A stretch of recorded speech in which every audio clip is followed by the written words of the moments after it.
Sweet. Welcome back, everyone. This is A Mountain Echo. It's your boy Franky back again here with Jonah Gallegos. Good afternoon, good morning, good night, whatever time you're watching this. We appreciate you. Thanks for joining us once again. Got plenty of information, a lot of sports happening. It's a big week for basketball, big week for wrestling. And then we had the All Star game that just happened for football. So lots to cover there. And we appreciate you guys. Same thing as always. Make sure you like, comment, and if you haven't subscribed, please do so now. Jonah, some big news for you, man. You have been working your tail off. Oh my gosh, I just lost my voice there. Um, No, it's okay. work, you're working your tail off here. You got a new website. You're getting a little bit more official. Tell us a little bit about that before we get started. Yeah, so I launched a new domain pretty much. I got rid of the old one through WordPress and we're on Substack now. One of the other good writers, James Baca, aggregator, introduced it to me. Really sold me on that website, and so we went with it. And I already have more subscribers than I did at the other website. So it's really shout out to you, Las Cruces, Doniana County, whoever else is subscribing to my work or even just reading my work. I really appreciate it. It's a lot easier to subscribe to. It's user friendly. That's why I really liked it. It's easier for you Mhm. guys. Um, and so I've told everyone on the first post I put out that I'm going to be consistent with it. I'm gonna outwork all of the people who say that they're covering Cruce's high school sports here. I know the area, I know the community, and I think these kids just deserve a little more, a lot more recognition for what they're doing. So yeah, give it a subscribe. It's NM Sports .substack.com. So we'll attach the link and all that here. But yeah, I'm Yeah, really trying yeah. to be consistent with it for as long as not as long as I can, but I'm gonna do put out whatever I feel needs to be said out there. So thank you guys. Yeah, heck yeah. I saw your post. I got an email right away, and I was able to read your article straight from the email, and then I could Yeah. open it up and but there's a big chunk immediately that I was able to see. So I liked it. It's easy for you to just kind of get access to information without having to click through things or sign up and do all this crazy stuff. Um, and yeah, it's free, so why not? What is it, like $2 for Las Cruces Sun News or something like that? But even that is just, why add another subscription? Yeah, that's what I wrote today. I was like, I know you guys have a lot of subscriptions. This one, you just type your email in, boom, you get an email from me every time I post. So yeah, really easy to use. Cool, sweet. Well, I'm excited. Maybe you'll let me write some articles too once I get good Heck yeah, enough. brother. I always have a hard time with spell check. I like just I just go and you're always like, bro, you misspelled something. Um, and I'm like, I'm sorry. I don't know. I just go so fast. A little bit of dyslexia, a little, I don't know. But maybe you just be my editor and we can start writing some pieces there. Well, we're going to get into it anyways. For men's basketball, we were watching it was the Abilene Christian game. And speaking of misspelling, I wrote like a long little message and I had posted on our story. I think it was a video of Elliot hitting a three or something. And it was like 10 minutes in, and I realized I had misspelled it. I said doing instead of going, which is so dumb. Um, so then I deleted it. But We'll I blame deleted the autocorrect story completely. Yeah, we'll do that. But yeah, I think the first topic for us today is NMSU basketball on the men's side. We were really excited heading into last week, and we've kind of run into a couple of issues. Like we said, there weren't going to go undefeated, but some solid wins. We lost barely to South Alabama, and then struggled a little bit with ACU. Yeah, Coach Huon said the other day after yesterday's loss on the radio that they're just not the tougher team these last two games, and he said it really started with Georgia State. That game, he said they just kind of lost their identity during this little Texas road trip, and mostly their defense identity. They just went their tougher team, and I just left it at that. I wrote an article or a column about it yesterday, and just kind of didn't even go into the stats. Besides that, they shot 28% in the first half and like 38% for the whole game, and then they left a lot of free throws at the line, which is kind of just a story of the Aggies Yeah, for yeah, since the like Menzies days. Um, but yeah, they just weren't the tougher team, and you can tell from simple stuff like there was ACU player, big man, who was just ripping the ball away from our guards and stuff like that. Kind of is an indicator that, um, not that they weren't in the right mindset, but they're just, I guess, weren't paying attention to the little things. Is kind of what comes to my mind. yeah. I there you saw a lot of second chance opportunities, which is great. I think um, just these past few years with Coach Hooten, that's always an expectation for whatever squad is out there that guys are going to hit the ground. They're going to be trying to get those rebounds, and you're seeing that, but they're not finishing up and cleaning up those boards that they're getting, right? So, yeah, text you, I was like, man, looks like same old, same old. I don't want to believe that. I think these guys, Coach Hooten did a really good job of getting dudes who can score. They're ballers. You can tell that they like to play ball, and they just create shots. And I noticed it was during the South Alabama game. It was like the early second half. There was a shot that there was a timeout where it was out of bounds or something, and so the basket didn't count. But Jones got it under the. He was under the basket, and he kind of did like a Mm, skyhook shot, and he made it.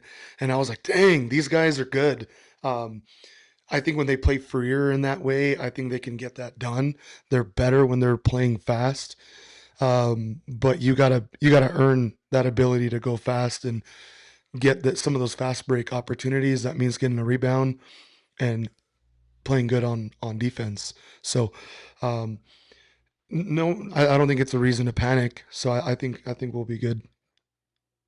yeah, and I even said the other day too in my little writings that, even if we lose to Tulsa, it's not the end of the world. I mean, Tulsa's good. Uh, they should be 9-0 right now, and they'll probably be 9-1. They're 8-1 right now, but they'll be 9-1 after their game this week and when they play the Aggies. But like I said last time, they almost beat Kansas State, who's always a really good basketball program. Um, but I also like with the Aggies. I still stick to an optimistic mindset for the Aggies. I think our big men are really above and beyond than guys we've had in the past in that area, which is really cool because we kind of always had these, not to knock on anyone, but like they're kind of clumsy big men, so they don't shoot the ball well. But I think these guys they shoot the ball pretty well, for their size. And like you said, we have a lot of scores. Just the other day, these past two games, really last game, they just weren't falling. And usually in the past six wins, our defense comes to save us. But this time around, we got a little into foul trouble. I really don't think like that South Alabama game. A lot of those weren't really fouls. I don't know where the refs are from. I'm not trying to, because you don't want to ever blame it on the refs, but there's a lot of iffy ticky tack fouls that in the first part of the season that we were just playing the same defense, we just weren't getting those calls. So Hmm. I mean, that can go either way. And I liked what the guy said on one of the commentators. I think he was a color broadcaster, saying that when they're in foul trouble, just they should really depend on rebounding in those 50-50 balls. And for a while there on our comeback against ACU, it looked like they were focusing on that, but at the end of the day, it Hmm. just they couldn't knock down a shot. Yeah, it came down to even last year. Coach was saying the magic number is 70. We need to be able to score 70, and what was it, like 72 to 68 or whatever. Yeah, It was we were able to get a little bit closer at the end, but yeah, it was a double digit lead in the last 5 minutes of the game. So missing as many shots as we did and keeping it as close as we we did keep it. No reason to worry as long as we can figure out how to create some offense there. Um, Yeah. you mentioned you don't know where the referees were from for that South Alabama game, but that game was really unique. I didn't know that they chose a neutral site because neither team could agree on where to host the game. I think that ends up being a money conversation of not wanting to travel and take your team to a non-conference game all the way to Las Cruces or all the way to Alabama. And so they met in the middle because both coaches just agreed to do that. So that was a really interesting game. I don't. Yeah. Yeah. Yeah. I think you're the one that told me that actually. Hmm. I forgot where you found that out and all that, but yeah, that's definitely like little money issue. I mean, mid-major schools who wants to travel. I mean, unless you're getting paid for all that money and whatnot. But even like the ACU game is kind of like a neutral site game to me. There's like Hmm. 900 people there. Like, what's up with that? They're a good school. That bothered me. I don't have the right word to say it, but I was like, I just don't understand how these some of these schools don't have a lot of people in attendance. I mean, I do understand, but I mean, come on. Yeah. I mean, like I said, it's early on in the season, so the hype isn't there yet. Neutral site again. Um, who knows? I have no idea why why we're playing those games where we are, but everyone's just getting ready for conference, getting ready for Christmas to be over, and kind of get into the flow of things for basketball. So we'll see, and yeah, it's exciting to see where they're at. Let's move on here to the women's side. I got to watch a little bit of the game. We're off to a pretty rough start. We were 1-6 before we beat Utah Tech, and we're moving in the right direction. Uh, Defense is looking good. Offense, I think we're rolling. I saw, we're doing better at the 3 point line, which is nice. But yep, the women's basketball team is flip flop from our 6-2 for the men, so they're 2-6 at the moment. Yeah, I only had one chance to watch them this year, and it was in person against New Mexico Highlands. And of course, they didn't, you know, play everyone like their studs and whatnot. Mhm. But even so, they don't look as tall as teams in the past.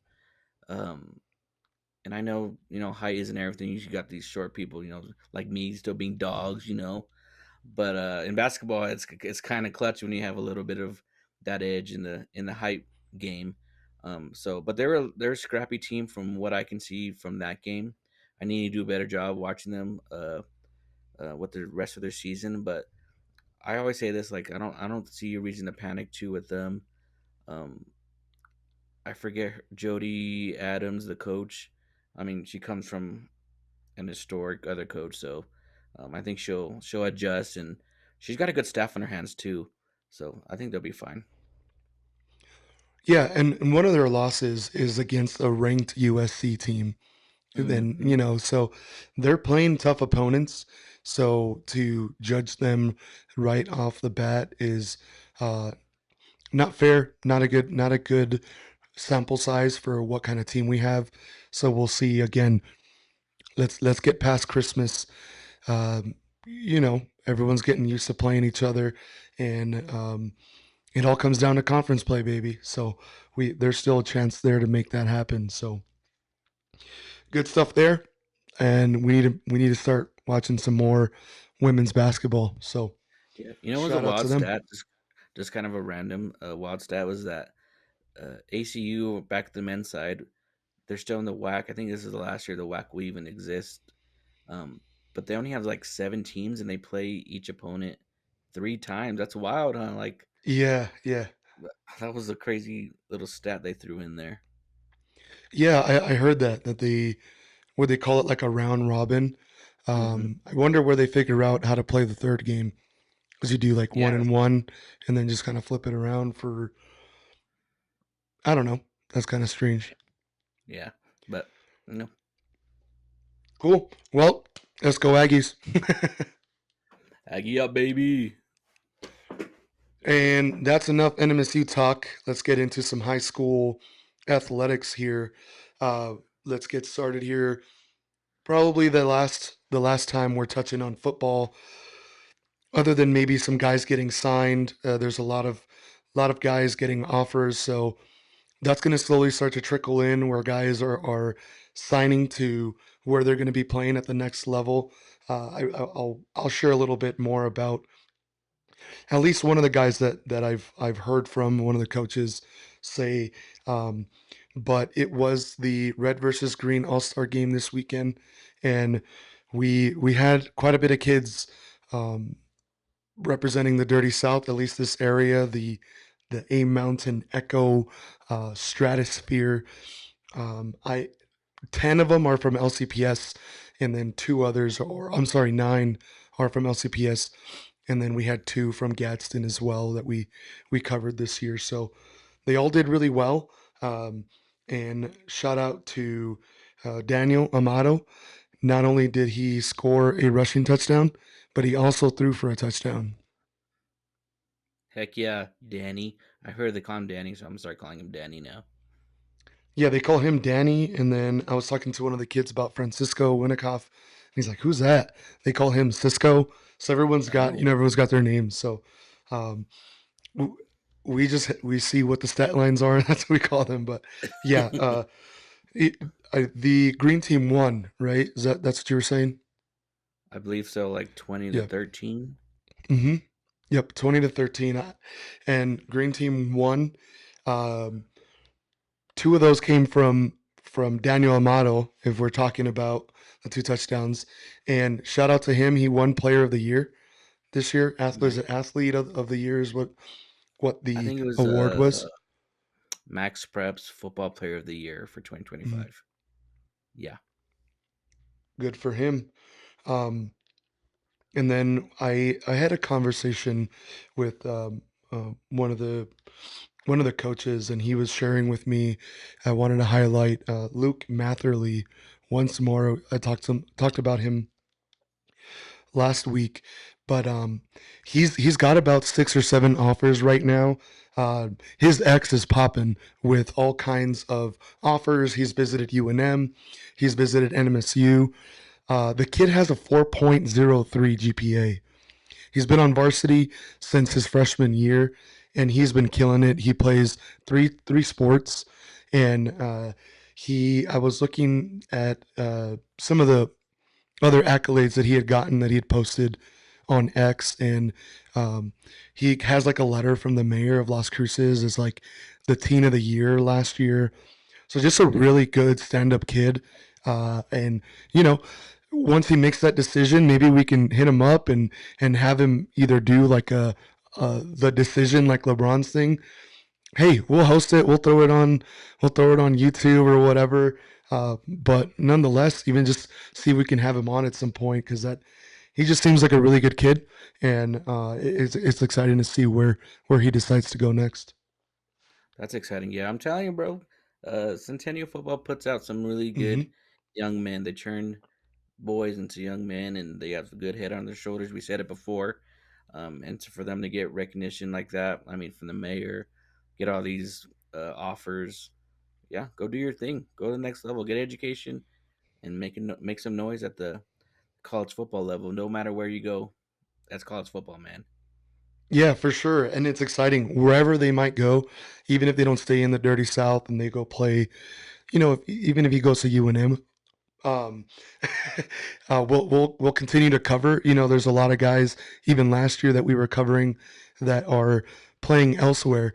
Uh, I started following Peter um, Filopovic. Oh He's yeah. playing out in Hungary right now, and he's balling. I think I threw something on our story on Saturday.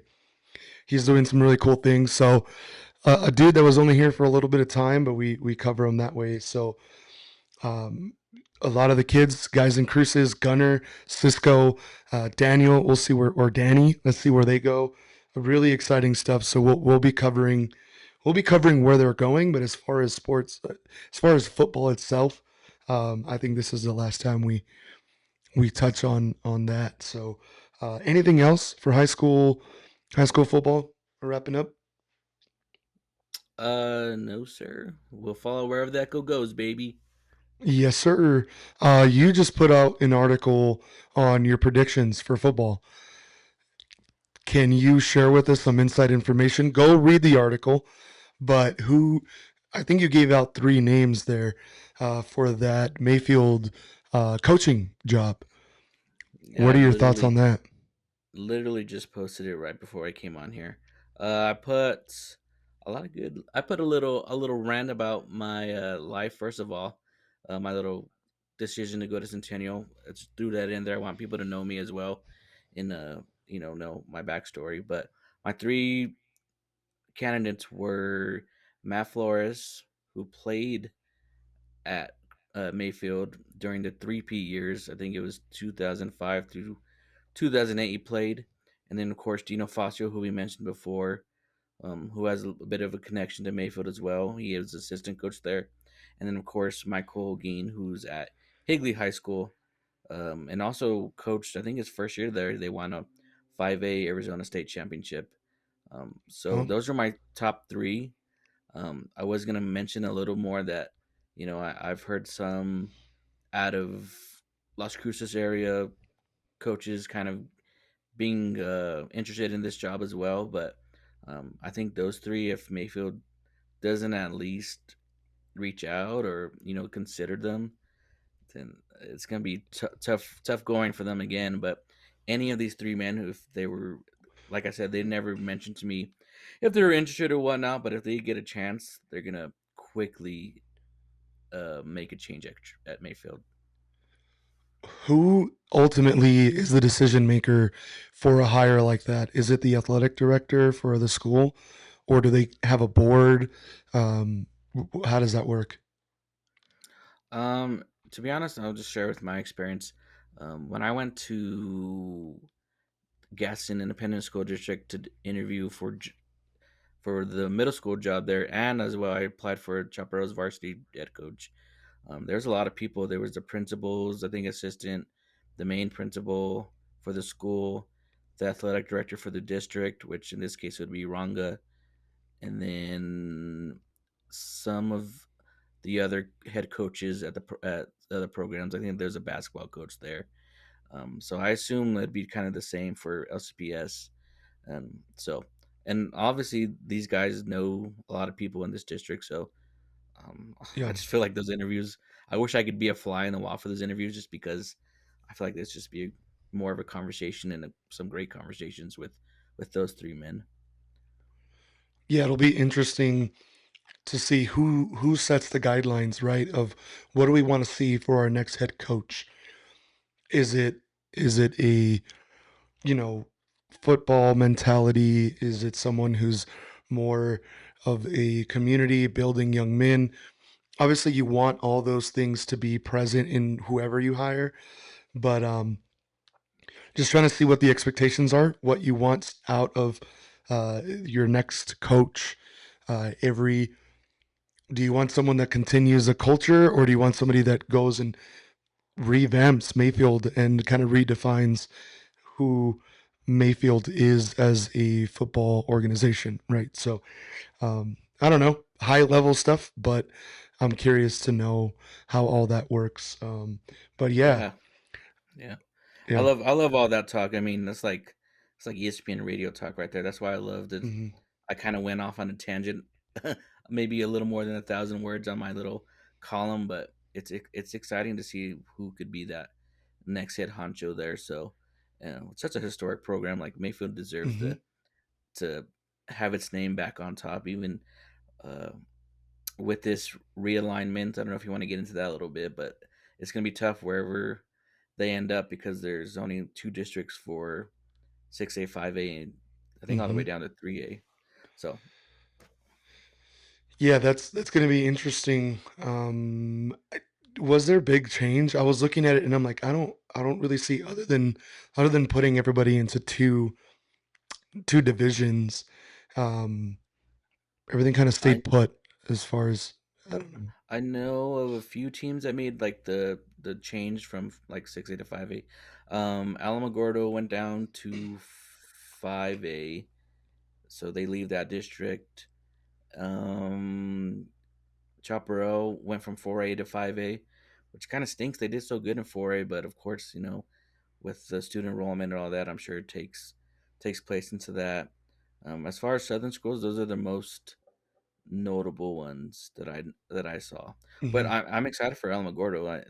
They've been kind of wanting that change, so they're in the district with Artesia and all of them now. So, and even Yep. like Cibola High School and up in Rio Rancho got moved down to 5A. So it's gonna be a different 5A. Like I don't remember we were talking the other day about Artesia and Roswell stealing the state championship show. So this might be the year where it's not one of them. It might not even be Yeah. any of Yeah. them. Um, what what's been you and I have been going back and forth with text messages, but we posted that one clip about just my idea on a neutral site playing at either UNM or NMSU, and it seemed to be received well by everybody but Artesia and Roswell. Uh, leave my state championships alone is essentially what they said. Um, cool, whatever, man. Yeah, Yeah, that that got a was lot it of was really traffic weird. online. Got a lot of traffic. But good Yeah. conversation. Interesting takes from the Roswell Artesia area. But hey, change is gonna come. I know it. I know it. Well, it's just funny because they're like, we're gonna play state here next year. Like if they already are gonna win, it's like you don't even know who's gonna be in the state championship. This isn't about next year or last year.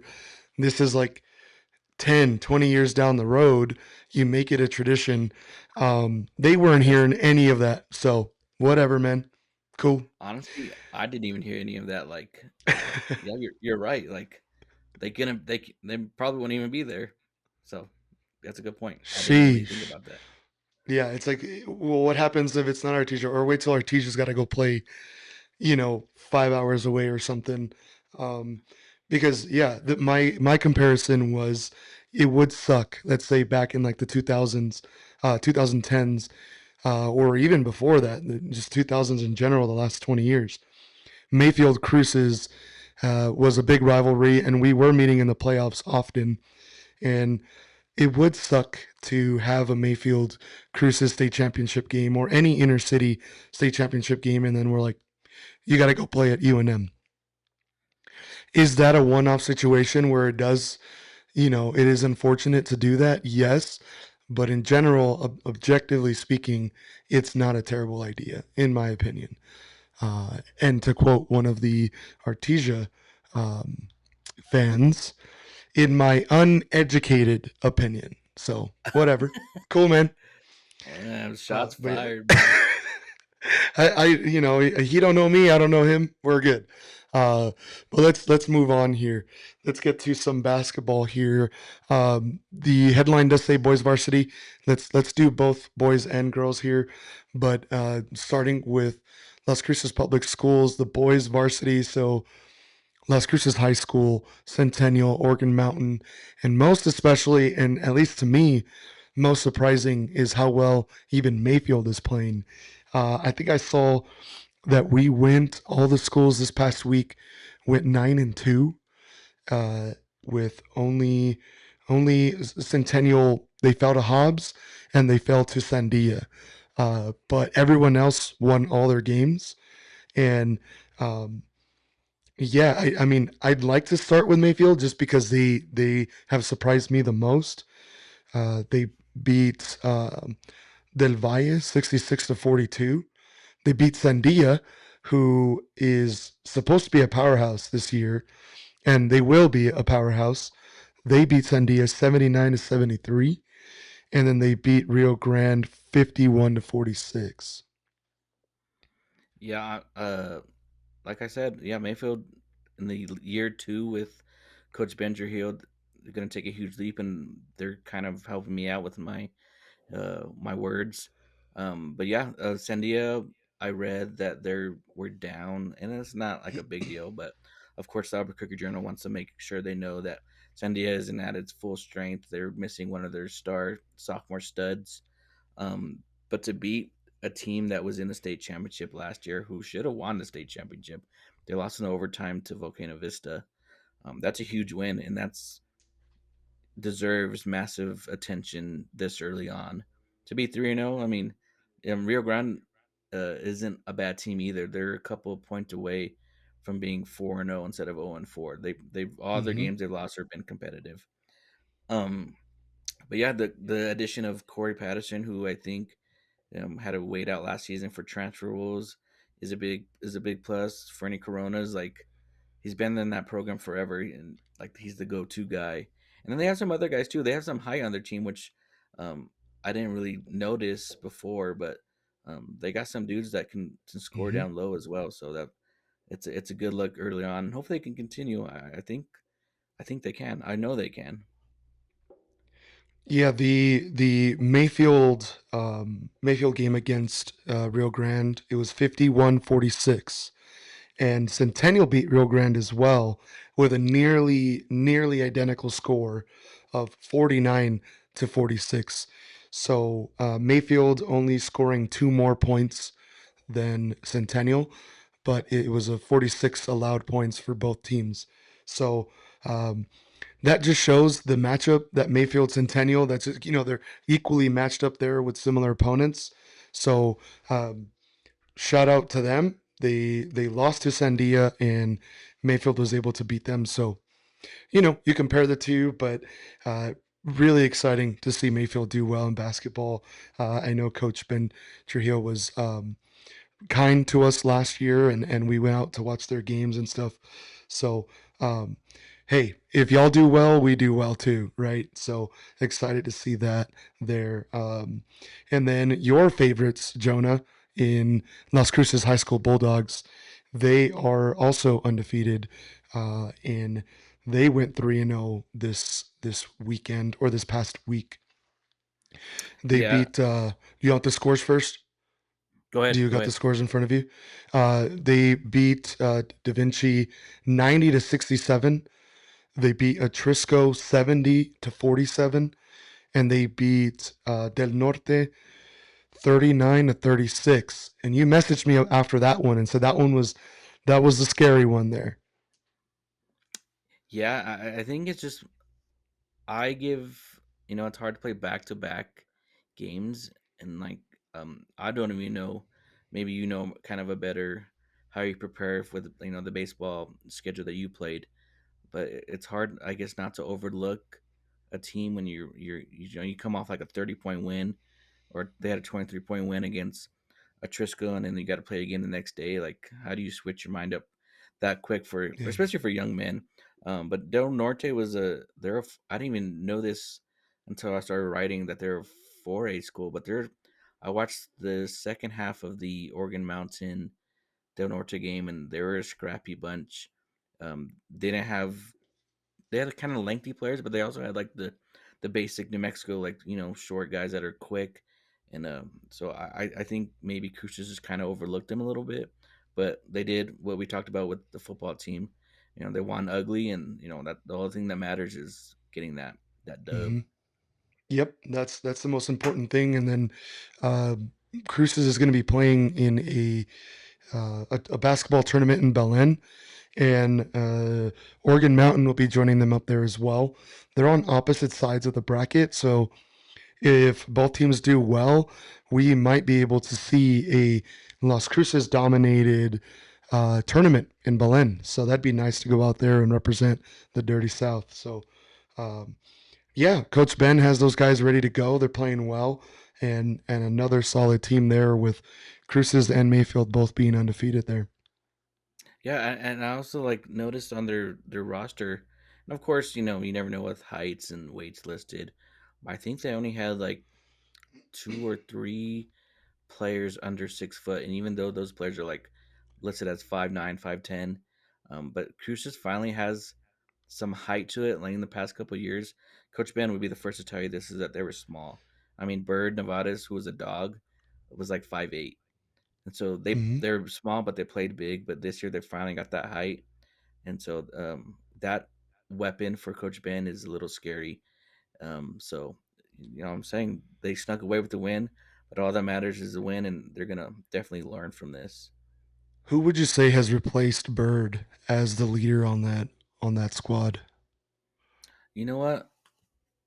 I haven't watched them in person enough to maybe answer that, but on paper and just on the roster, I think Ben Walton seems like one of their leaders, but also their freshman. I I was told it's pronounced Talon Miller, like an eagle talon, but he plays like he's an older guy. I mean, I he always puts his highlights on Instagram or Twitter, and I watch it, and I'm like, this dude leads by example by playing and whatnot. I don't know if he's more of a vocal leader, but I know Dominic Latrell, Joseph Brisby might be more of those vocal leaders for Crucis, but it's always good when you have multiple guys. Cool. Yeah, I'm guilty of it as well of not tuning into those games. Mr. Danner, he gave me a hard time because I was telling him that I am living in El Paso, and he's like, "You didn't come see the Franklin game." So uh, need to be better at that. Need to be better at watching there. I think I was stuck a little bit more on football and life happening, but the season is young. So excited to start to head and actually see it in person because you're right, it's just totally different being able to see Yeah, how the we'll get guys there. are, how they're responding, even on the bench, and how the that chemistry and the body language, it's all that is important. So touched on Centennial went 1 for 2 this past week. They lost to Hobbs 60-57, so that one was a really close one. Like we said, they beat Rio Grande 49-46, and then they lost a close one to Sandia 73-68. So really, they are, what is that, five? They're about 8 points away from also being undefeated.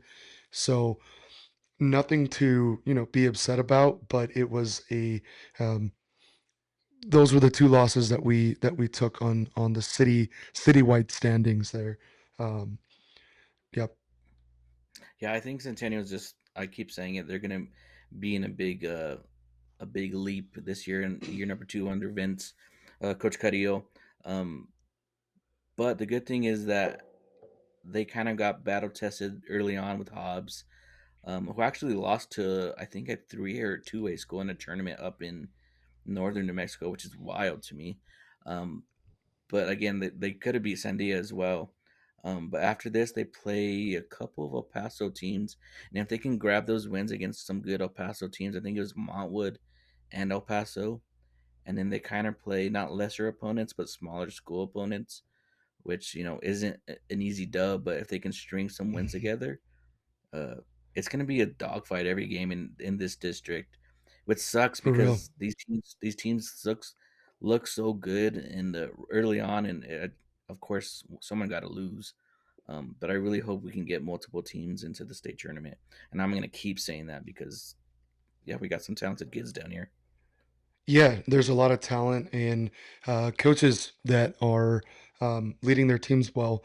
Centennial is going to be playing at Del Norte this week. And so that's going to be another one of those where we can see common opponents with Cruces. They low scoring game was 39-36. So Yeah, we'll see how Centennial compares to Del Norte. Las Cruces High School had a very short turnaround for that game, so we'll compare them anyways, but also looking into the context of it. So hopefully Centennial can go ahead and pull off a win there, and then Oregon Mountain. Coach McBroom and his Oregon Mountain Knights.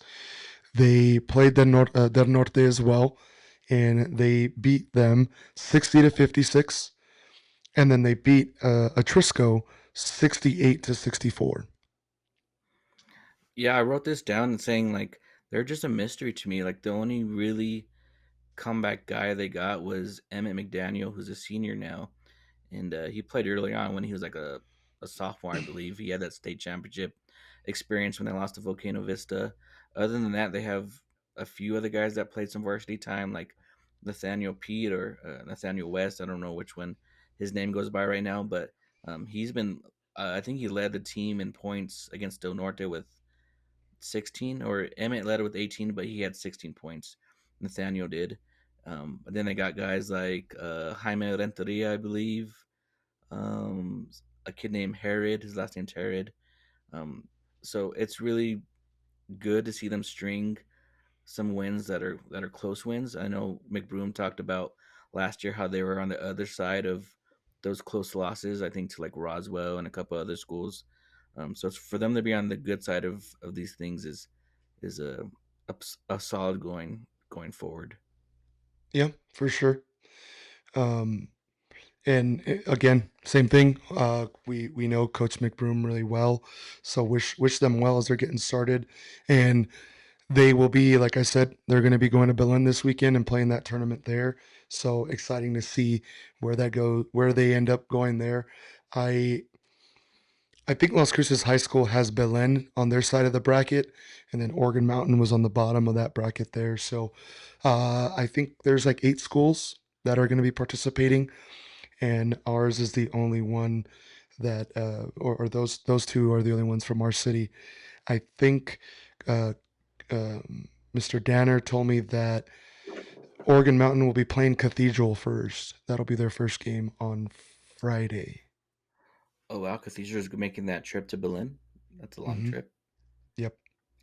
And I think they used to do the LCPS like holiday hoopla tournament. Maybe Hmm. that's for girls and boys, It's but girls. okay. I wonder if Mayfield and Centennial boys are going to do a tournament around here, but I don't know. It's just so confusing with the way Max Prep sometimes puts their schedules up there on there. There is asterisks on the website, and it says tournament. I just don't know Hmm. what it is.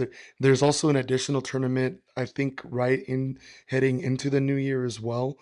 Um, but you're right. You got to like see what the schedule says, and then kind of just be that's really where we need help from our listeners here to kind of Yeah. give us an idea of what's happening because it's not being covered well enough. So we need to do a better job of being journalistic and what is it called? Journalistic. What's the word? Jonah, help me. Um, Let me think. there's a Like a word fly on for the it. wall. Anyways, Yeah, no. we got to Yeah, be the just fly on the just wall. like we just got to be more curious and ask questions, and Yeah. hopefully folks will respond because that's also not a guarantee. So, um, cool. Gadsden, they just a quick. They had one game last week. Rough. It was rough, man. They lost to Roswell 77-28. So, yeah. Hey, just keep competing. Keep grinding it out. Just keep going. Yeah, just Keep all you running. can Keep do. along. Yeah, so they're off to a rough start there. I didn't get the scores for Alamogordo. Uh, there's a big old mountain in the way of getting to Alamogordo. So shout out to them. They're 3-1 as well. But we need Las Cruces to dominate the district. So good luck, but not against us. I don't know. Yeah, there you go. Cool. Good with basketball. Yes, sir. Sweet. And let me. Oh, we're not good on basketball. We also have the girls. Let me pull Excuse that me. up. I forgive us for that. Perdóname. Um, Here is the girls' standings.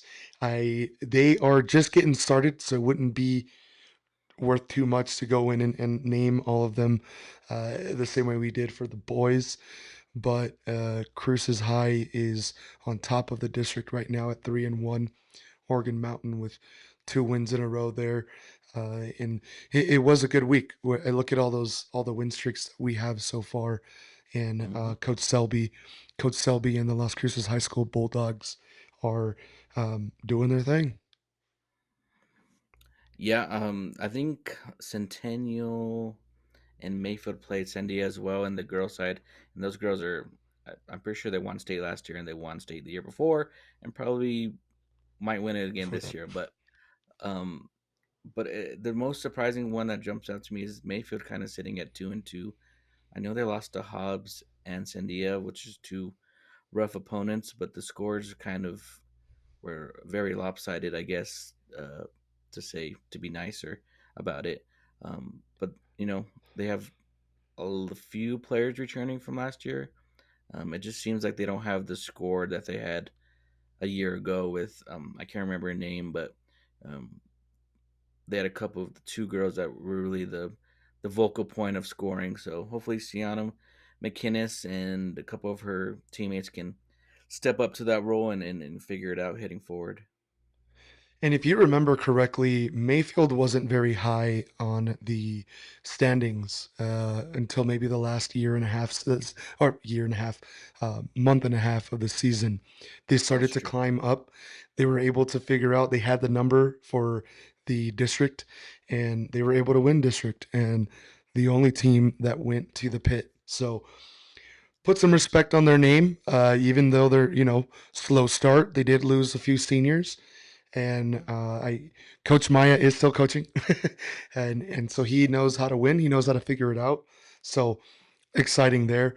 Oregon Mountain Girls, someone who we didn't talk much about last year, they're off to a solid start, and 2-1. So we'll see how things go there, and then we got Centennial as well that obviously has shown us some love and has been really helpful in getting to know, especially girls basketball in general with Coach Abney. So they're at 1-2, but look out for them to continue to build on the win column.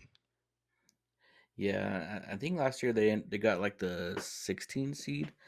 Played Sandia like three times last year, and probably, uh, I mean, maybe they'll play them again this year in like one of the tournaments. Um, but I remember Abney's kind of mentioning to me that like it's a good step for that program to even get back to the state tournament, and then they're gonna build off that. So, like you said, it's so early on that we shouldn't really judge them too much. Hmm. But again, they're this district too is it just sucks that they're got to play each other because they're all pretty good schools. Yeah, they're solid, and so we'll start to look into also the state standings as we get deeper into the season because I mean realistically we're going to start to see three or four. What do we have? Three teams in our district make state, so that's a a real thing that we see a almost half of our or more than half of our teams in our district making the state tournament and doing well. So the North has always dominated in basketball, but maybe it's time for some change. So we'll see. Yeah, and kind of to go off that, La Cueva beat Volcano Vista the other day in basketball boys side, and Volcano Vista hasn't lost a New Mexico opponent in like I don't even know how long. But there you go. There's some change right there, and there's some hope for someone else Hmm. to take that spot. Finally, they're like the Golden State Warriors of this area. Just dominating. Yeah, it's Think here. dominant. And then this is the last headline. There's a couple things that I want to mention before we wrap up, but we have a big tournament coming up. It's one that I remember as a kid when I was going to high school at Cruces High.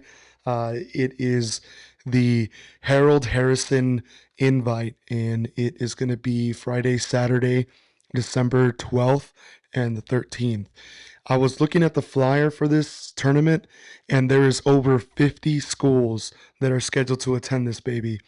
All over the state, we have guys coming in from Texas, and it's always a big tournament. There's always just people everywhere for it. It's mayhem, especially that Friday. I remember even like the security guards had to like make sure that there was no students there that were skipping school. But I mean, how do you do that when you have 50 plus schools there, right? I may or may not have been guilty of skipping and going and watching wrestling. My cousins always wrestled, and so I that was something that I always wanted to do. So um, this one is a cool memory that I have of end of the semester. Christmas break is about to start, right? And then you got wrestling and can just kind of get away and go watch. So um, Cruces is coming off of a very dominant uh, state appearance. Guys like Colby that we had talked about. Um, this is a boys only tournament, but Okay. they had a lot of guys coming back from last year, and this will be fun, and I will for sure be there at least Saturday for the championship.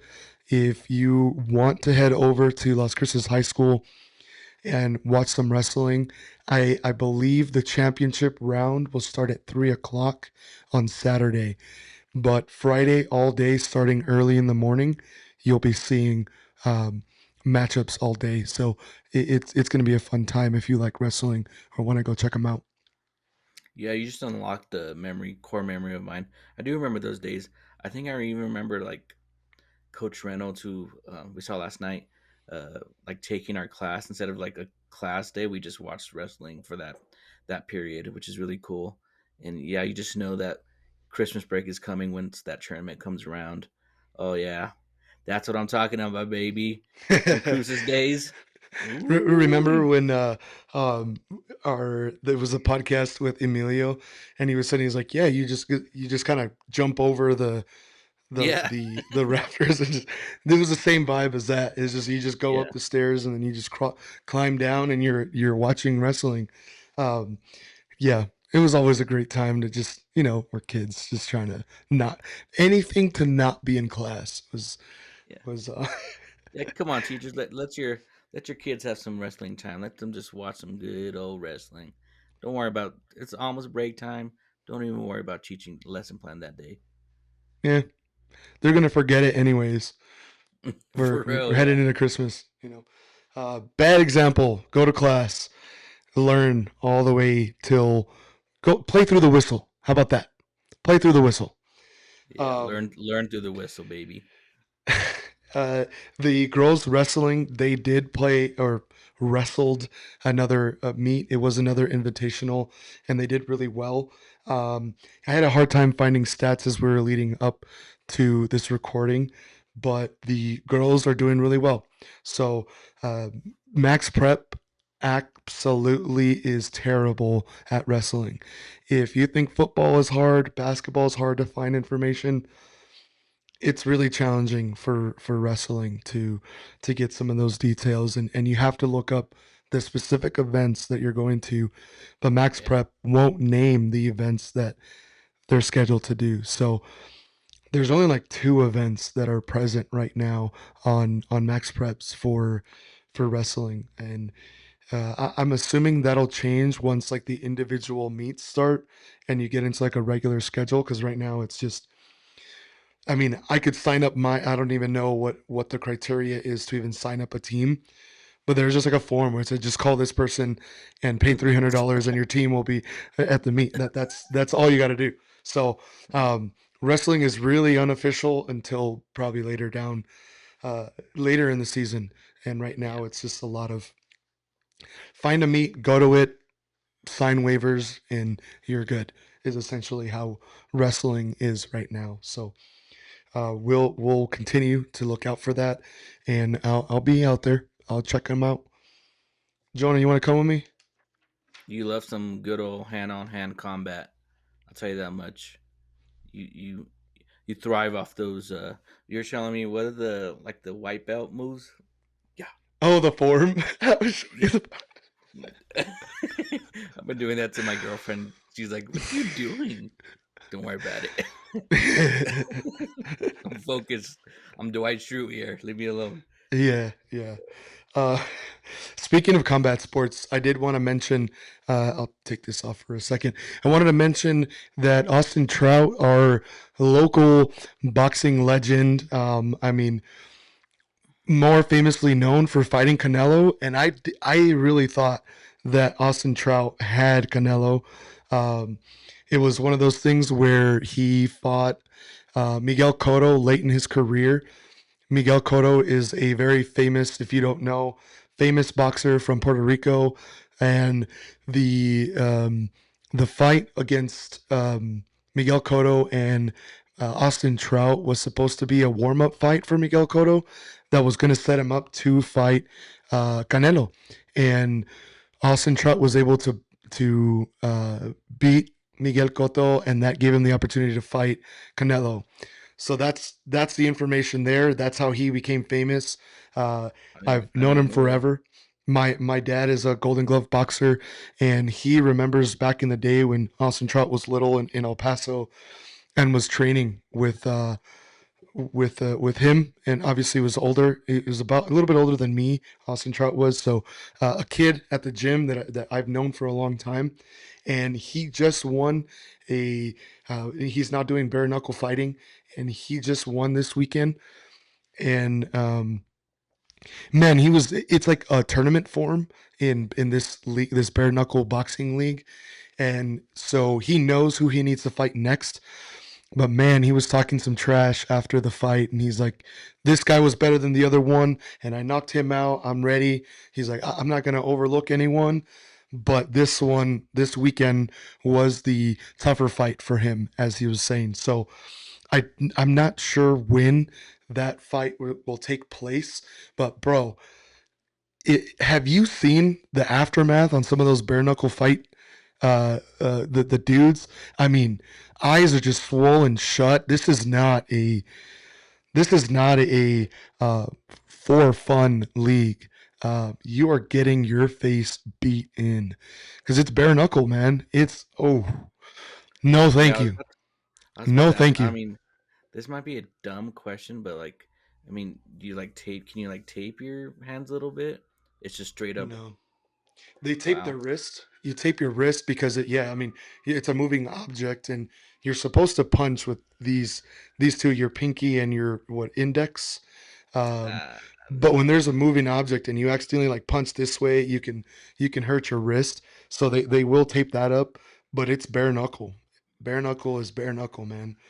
That's Those wild. When punches, when did damn. he move? Like, when did he like switch his switch to that? I don't think he ever fought in a traditional boxing match after Canelo. He Oh, might have had one or two more, and then he kind of retired. And I don't know if they reached out to him or he had already been doing bare knuckle boxing. But about, I want to say around COVID is when he transitioned into bare knuckle fighting. Um, Not to take anything away from uh, Austin Trout whatsoever, but I don't know what the talent is at that level as far as boxing, and you're not going to fight a Crawford, um, but it's just a different game where it's like I can't imagine dudes at a high level, if you had a choice between traditional boxing and bare knuckle boxing, just for the sake of your own face and just the damage you take, I give me traditional boxing all day long. Y- Um, Dudes are, you got to be a different type of beast to just get into any cage or ring and essentially do a gladiator fight with against someone. But there's just a different level of madness that you need to have in your head to go in there like that. And so full respect to him and what he's doing, and he's representing Las Cruces in the El Paso area, so shout out to him. yeah, I didn't even know. I'm not big on like the fighting world, but you you show me a lot about that stuff, and I that's wild. Yeah, you're a dog. You got to be a It's like dog to a be in any type of fighting stuff. it's a street fight. It's a organized street fight, and it's dude, it's crazy. And then on top of that, did you see the video of outside of Whiskey Dicks, the bouncer who tackled? There was like a fight, and the bouncer came in and just threw his shoulder in on some guy who was fighting a smaller dude. The bouncer broke up This a fight with his shoulder, and he was freaking awesome. We this won't is get into recent. this. It was last. I think it was Friday. Yeah. I was gonna go Friday too. Good thing I didn't go. Could have been me. You were texting me. And you're like, "What are you doing? I What you up want to?" I'm going to I wanted a sleep. street fight, I guess. Needed my boy with me. Yeah. Just if you go out to Whiskey's, you see all these comments. If you go out anywhere, Rad, Whiskey's, there's not a lot of places. El Patio, um, behave. Okay, we gotta have nice things. Um, it's fun to Please. go out, and it's scary whenever we're like, hey, we want to go have a drink, we want to go hang out, do stuff, see people that we don't usually see. You know what I mean? Um, and then for those types of things to be happening is just it kind of sucks because it happens Yeah, enough, and then the nice things go away. So let's just act like grown-ups, you know? We can yeah, disagree. You don't need to fight each other. Come on. I agree. I agree. Um, I wanted to bring something else up here as we're wrapping up, but I'm spacing out on it. Two. Yeah, man. Anything else you want to bring up? I had something too, and I can't. We get carried away with all the fighting stuff. Now we don't know what we're talking about. Yep. Uh, no, just want to encourage people to continue to subscribe to our YouTube. To I think we're back on Spotify. That's a big thing, Oh yes. right? Yeah. Shout out to Coach Adrian over at Cruises. He asked me. He's like, "Hey, do you guys use Spotify still?" And I've heard it like 3 or 4 different times. And at this point, if 4 people are asking, that means a lot more do. And I mean, yeah, there was a lot of people. There was a lot of views on Spotify. So why not? It's just an additional thing. We wanted to stay with YouTube, but if we can be more accessible, fine by me. Yeah, and then just if you guys can do me a favor and just subscribe to my Substack, that'd be really cool. Like we said, we're both trying to do big things with this. We want to give more coverage to this area. We're really trying our best. We're taking a lot of time out of our days. You know, we have other jobs. We don't consider this a job. It's kind of just for fun. But we treat it like a job. We treat it with respect like that. And then we also have families. So if you guys could just help us out, little subscribe, little like, little comment, maybe just reaching out to us if you see us in person or online. Like, hey, you guys are doing a good job. That'd be nice. That'd be fantastic. Um, and yeah, appreciate you guys. Have a good week. Behave. No fighting. If you do, wrap up your wrist. No. Um, and yeah, thanks for watching.